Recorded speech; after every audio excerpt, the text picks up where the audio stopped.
After a major disaster, whether natural or man-made, taking care of yourself and your family will be of utmost importance. If you were to wake up in the morning and the electricity wasn't on and no water was running out of the faucets, would you know what to do? Number one is water storage. The general rule of thumb is 1 gallon of water per person per day. If you're just starting out, you can pick up the 1 gallon water containers at the store and store these in your pantry or closets. You might want to consider moving up to a portable 5 gallon water storage container, which can be stored and rotated in your home. Again, the goal is 1 gallon per person per day. So for a family of 4, you would want to have 4 times 14 or 56 gallons of water, which is going to cover you for 2 weeks. If space permits, you definitely want to add a lot more for other things you'll need, like washing your hands or for cooking, but this number should serve as a bare minimum starting point. The ability to purify water is just as critical.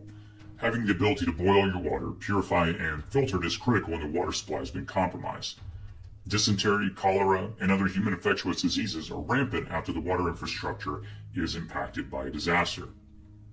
At a bare minimum, having a small water filter like a Sawyer mini water filter would be an excellent and affordable option to have on hand. These are rated to filter up to 100,000 gallons of water.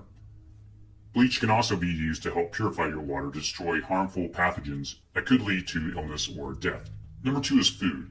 Without going into a deep discussion about nutrition, we want to make sure that we have a solid balance of the 3 primary macros: carbs, fats, and proteins. Number 2, loss of electricity on a regional scale for more than 1 week. At the moment, the electrical infrastructure in the United States is in desperate need of updating, but the cost to do so is extremely high.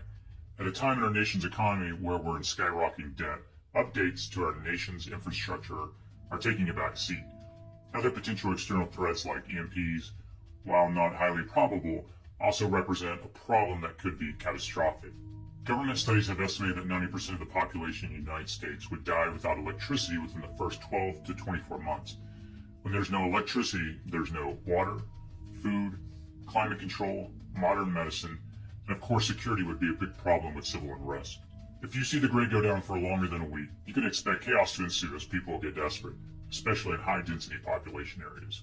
Number 3 is a media blackout. Media blackout refers to the censorship of news related to a certain topic, specifically in mass media, for any reason. A media blackout may be voluntary or may in some countries be enforced by the government or state. At the moment, we enjoy freedom of speech guaranteed by the First Amendment, but in some countries, the population does not enjoy this liberty. While the current political climate is becoming more and more divisive in the United States, having the ability to freely speak is more critical than ever. When the government attempts to silence those who would speak against them, the people should be concerned. We're currently seeing this in our own country, with certain news outlets being labeled as fake news by one political party. But what many fail to recognize is that this type of political posturing is a double-edged sword. If an opposing political party takes control in the next election cycle, and they decide they do not like an outlet that opposes them, they can just as easily try and silence them. Once a party sets this as a norm, they can set a trap for themselves in the future. If you see the government attempt to shut down and silence news sources that are not in line with their policies, this will eventually lead to authoritarianism. In countries where this is already implemented, personal freedoms are secondary to the government's control. Personal freedoms will be destroyed, and individuals' rights are extinguished. For most of us in the United States, this would constitute an SHTF scenario, especially those of us that are willing to die to defend our personal freedoms at all costs. Number 6 is power source and lighting. The first item is flashlights. Have a LED flashlight for each family member. Batteries. I try to keep a fresh box of AA and AAA batteries around our house at all times. My next plan is to start investing in rechargeable batteries, so I have a way of continuing to power my devices if the grid doesn't come back for an extended period of time. And how will I charge those batteries, you might ask? And that leads us to the next point. Generator. The 2 primary options on the market are gas and solar generators. Both have their pros and cons, and if you have a tight budget, there are entry-level options on the market for both. Personally, power is one of those things I'll definitely want and need to power my cell phone or run a refrigerator.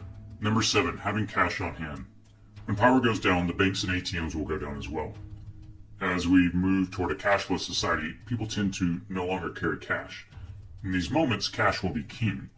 Having cash in a safe place in your home will enable you to buy the things you need at the store if paying with plastic is not an option. Depending on your budget, try to work up to about $1,000 in cash if you can keep it in a secure location. Number 8 is communications. First item you should pick up is a radio. When starting out, you can get a simple radio like the one sold on Amazon by the Red Cross. These are very simple radios that have a hand crank that will allow you to stay informed with what's going on around you.